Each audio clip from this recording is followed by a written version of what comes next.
Dios te bendiga. Vamos a seguir analizando, escudriñando más bien el libro de Samuel. El primer libro de Samuel, vamos al capítulo 13. Relata la época del reinado de Saúl. Se llama el capítulo Guerra contra los Filisteos. Todo el capítulo tiene su nombre. Vamos a empezar entonces. Había ya reinado Saúl un año, y cuando hubo reinado 2 años sobre Israel, escogió luego a 3000 hombres de Israel, de los cuales estaban con Saúl 2000 en Micmas, en el monte de Betel, y 1000 estaban con Jonatán en Gabá de Benjamín. Envió el resto del pueblo cada uno a sus tiendas. Entonces aquí Jonatán, hijo mayor de Saúl, príncipe por tanto de Israel y futuro heredero a la corona, ya peleaba con su padre, ¿verdad?, en el campo de guerra. Verso 3: Y Jonatán atacó a la guarnición de los filisteos que habían en el collado, y le dieron los filisteos. E hizo Saúl tocar trompeta por todo el país, diciendo: oigan los hebreos.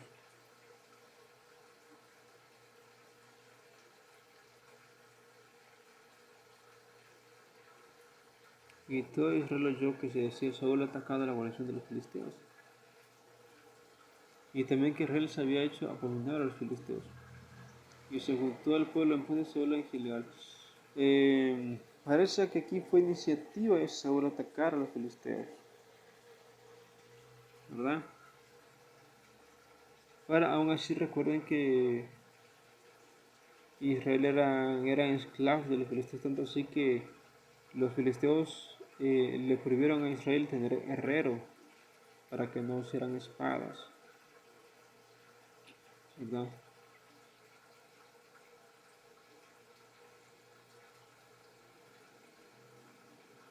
Entonces, versículo 5: entonces los filisteos se juntaron para pelear contra Israel, 30.000 carros, 6.000 hombres de caballo, y pueblo numeroso como la arena que está a la orilla del mar.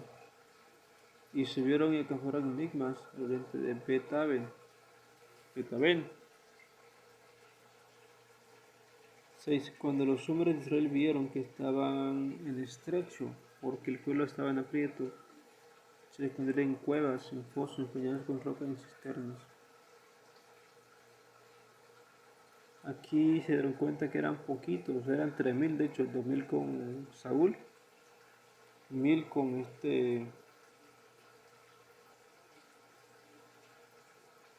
eh, con Jonatán. Eran solo 3000 hombres y los filisteos eran ¿qué? 30.000, creo que. 30.000 carros y 1000 caballos, numerosos, o sea, eran demasiados contra 3000 nada más. Entonces le dio miedo y se fueron a esconder.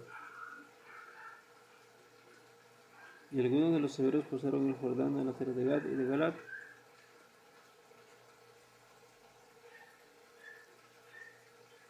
Pero Saúl permanecía aún en Gilgal, y todo el pueblo iba tras él temblando.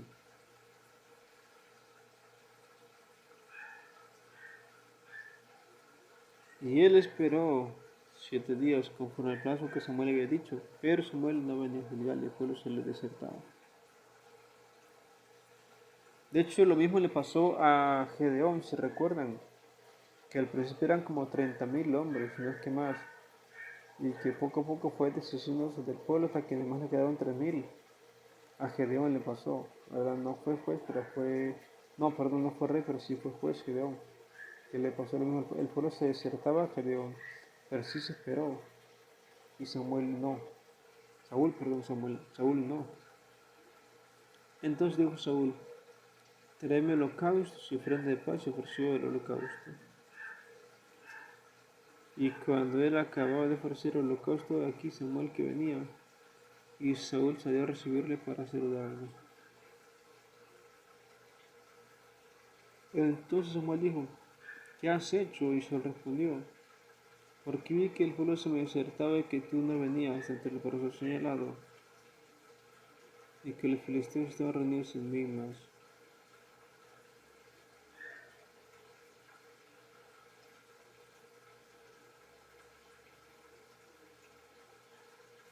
Entonces aquí el Saúl se desesperó, ¿verdad? Porque la gente se le estaba yendo y él tenía que estar ahí. Y él era rey, o sea, su cabeza era la más buscada, por así decirlo, por ser rey, ¿verdad? Entonces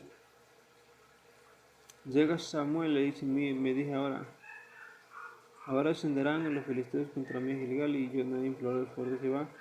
Me esforcé pues y ofrecí lo que estoy aquí. Entonces lo que hace Saúl es buscar de todas maneras el favor de Dios, ¿verdad? Hizo el holocausto, pero lo hizo antes. Más bien se hizo mal porque el holocausto lo tenía que hacer Samuel porque era sacerdote, no Saúl. Y si él claramente dice, me esforcé pues y ofrecí holocausto.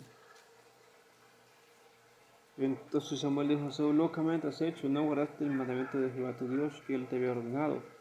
Pues ahora Jehová hubiera confirmado tu reino sobre Israel para siempre. Entonces, como le dije, lo mismo le pasó a Gedeón. La gente se le desertaba. De hecho, no fue tanto así, sino que conforme iba avanzando Gedeón con su ejército, él mismo se deshacía de la gente. Al final quedaron 3.000 y con esos 3.000 fue la guerra y ganó. Entonces, el versículo 14, más ahora tu reino no será duradero. Jehová se buscó un varón conforme a su corazón, al cual Jehová ha designado para que sea príncipe sobre su pueblo, por cuanto tú no has guardado lo que Jehová te mandó. Interesante, porque yo creo que tal vez son errores de transcripción. Recuerden que en todo el capítulo 12 se habla de un rey, ¿verdad? Incluso Samuel llama a Saúl rey. Ahora en el capítulo 13 habla que Dios eligió a un príncipe.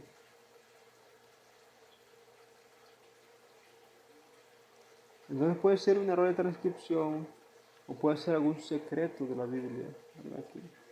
Ahora, Saúl es rey, en este punto, en el capítulo 13 de 1 Samuel, Saúl es rey. Pero dice que va a ser otro príncipe. Interesante. Versículo 15. Y levantándose Samuel, subió de Gilgal a Gabá de Benjamín. Y Saúl contó a la gente que se llevaba con él como 600 hombres.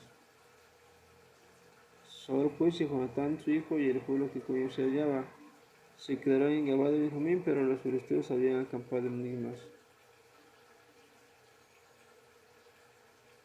Y salieron merodeadores del campamento de los filisteos en 3 escuadrones.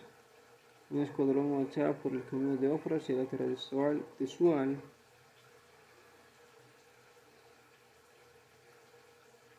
Otro escuadrón marchaba hacia Bedorón y el tercer escuadrón marchaba hacia la región que mira el valle de Seol hacia el cielo. Entonces recuerden que aquí los filisteos tenían esclavos esclavizaron a Israel, ¿verdad?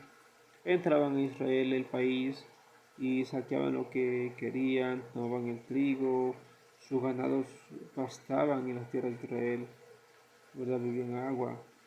Entonces Israel estaba esclavo en ese sentido, ¿verdad? Entonces, y aquí entonces, tratándose de liberar tal vez del yugo del filisteo, Saúl le hace la guerra. Versículo 19. Y en toda la tierra de Israel no se lleva herrero, porque los filisteos habían dicho, para que los hebreos no hagan espada o lanzada, ¿verdad? Un herrero nada más hace espada y lanza. También hace cuchillos, hace saetas, hace arados, instrumentos del campo, ¿verdad? Hoces.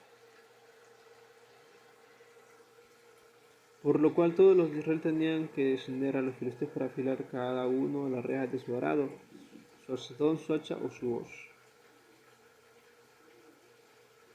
Pero entonces aquí Israel, como les había comentado, tenía que ir con los filisteos ya para hacer para lo que relacionado con los utensilios de metal. Y el precio era un pim por las rejas de arado y por los acedones, y la tercera parte de un ciclo por afilar las hachas y por componer las guijarras.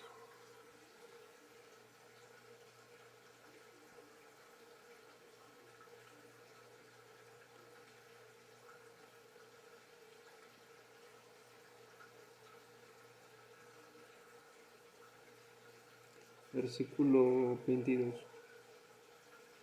Entonces antes de analizar el versículo 22, vemos claramente en la imagen arriba a los filisteos con sus caballos, con sus carros, con su ejército. Abajo, en la parte derecha, en la parte de abajo a la derecha, Israel, ¿verdad? Que eran puros hombres.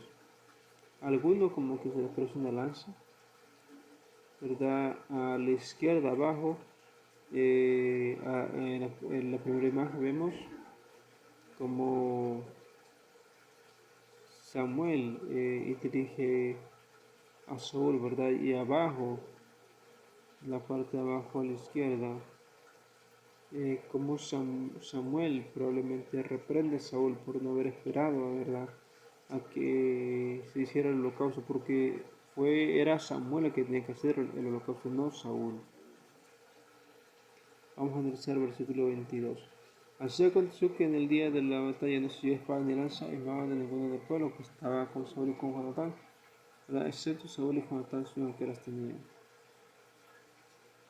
La guarnición de los filisteos avanzó hasta el paso de Migmas. Aquí vemos cómo ellos tenían el anhelo de deshacerse del yugo de los filisteos. Pero desobedecieron a Dios, ¿verdad? Porque era Samuel el que tenía que respaldarlo, ¿verdad? Y bueno, ahí termina el capítulo 13, donde Dios desecha a Saúl, ¿verdad? Pero en plena guerra, como que no le cae el 20 a Saúl, ¿verdad? En plena guerra contra los filisteos, se está invadiendo Israel los filisteos, y lo único que se le ocurre a Saúl pues es darle guerra a los filisteos, ¿verdad? Porque da a entender el texto que fue Saúl el que buscó el pleito con los filisteos, ¿verdad? Para tratar de librarse del yugo. Bueno, ya vamos a dar hasta aquí. En el próximo video analizaremos el capítulo 14. Dios te bendiga.